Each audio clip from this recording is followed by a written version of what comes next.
जो ज्यादा चिंता करते हैं। ये कहानी सुने। हमारे द्वारा प्रेरित एक बेहतरीन प्रेरक और प्रेरणादायक कहानी, चिंता और अवसाद से कैसे निपटे, कैसे एक सुखी और पूर्ण जीवन जीने के लिए चिंता और अवसाद पर बुद्ध शिक्षाएं। यह एक देवदूत और 3 लड़कियों की कहानी है। इस कहानी में आप सीखेंगे कि जो होता है अच्छे के लिए होता है। हम अपने भाग्य को नियंत्रित नहीं कर सकते, हम केवल अपने वर्तमान क्षण को नियंत्रित कर सकते हैं और भविष्य के लिए हर घटना के परिणाम को छोड़ सकते हैं।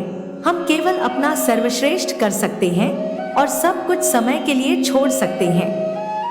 हमें हर स्थिति में प्रतिक्रिया नहीं करनी चाहिए। हमें किसी भी घटना और स्थिति से शांत और अप्रभावित रहने की कोशिश करनी चाहिए। हम अपने भविष्य को नियंत्रित नहीं कर सकते हैं, इसलिए हमेशा वर्तमान क्षण में जीने की कोशिश करें और याद रखें, जो होता है अच्छे के लिए होता है। गौतम बुद्ध यह भी कहा कि अतीत के लिए कभी पछतावा न करें और भविष्य के लिए कभी दुखी न हो, क्योंकि आप इसे नियंत्रित नहीं कर सकते। आप केवल वर्तमान में जी सकते हैं, इसलिए हमेशा वर्तमान क्षण में रहने का प्रयास करें।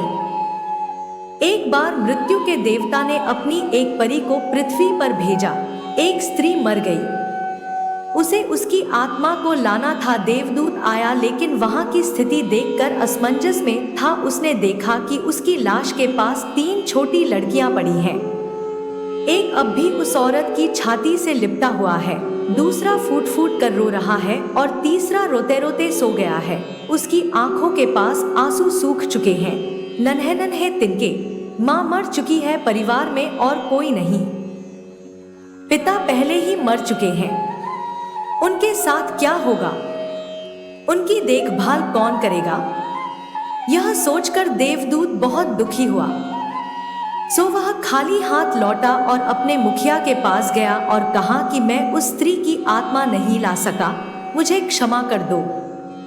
लेकिन आप स्थिति नहीं जानते। अगर आप मेरी जगह होते तो शायद ऐसा ही करते कि उस महिला के छोटे छोटे 3 बच्चे हैं। एक अभी भी छाती से लगी हुई है, दूसरी रोती हुई सो गई है और तीसरी रो रही है। परिवार में उनकी देखभाल करने वाला कोई नहीं है। ऐसी स्थिति देखकर मेरा उस महिला का दिल नहीं पसीजा।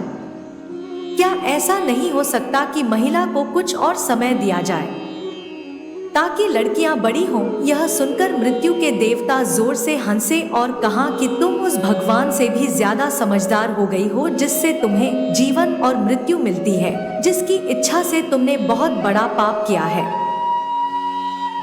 और तुम्हें इसकी सजा मिलेगी। और सजा यह है कि तुम्हें धरती पर फेंक दिया जाएगा और तुम तब तक वापस नहीं आ सकते जब तक तुम अपनी इस मूर्खता पर 3 बार हंस न लो। सही तो फिर हंसने का मौका ही क्या? फरिश्ता जमीन पर पटक दिया। ठंड का मौसम था। वह एक सड़क के किनारे नंगा पड़ा था। उसी समय एक मोची कुछ पैसों का इंतजाम करके वहां से गुजरा। वह ठंड के मौसम में अपने बच्चों के लिए गर्म कपड़े और कंबल लेने बाजार जा रहा था। रास्ते में उसने देखा कि एक नंगा आदमी ठंड से ठिठुर रहा है, तो उसे उस व्यक्ति पर तरस आया और उसने अपने बच्चों के लिए गर्म कपड़े और कंबल खरीदने के बजाय उस नग्न देवदूत के लिए कपड़े और कंबल खरीदे।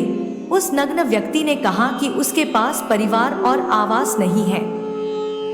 इस भयानक ठंड में मैं क्या करूंगा?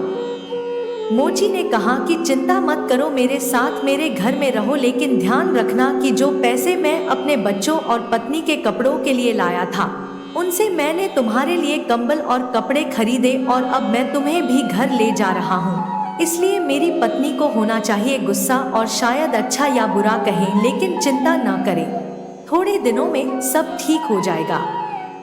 मोची उस फरिश्ते को लेकर घर पहुंचा। मोची को पता भी नहीं था कि जिसे वह अपने साथ ले जा रहा है वह एक फरिश्ता है, और न ही पत्नी को पता था कि जो आया वो देवदूत था, जिसके आते ही घर में खुशियों का सैलाब आ जाएगा।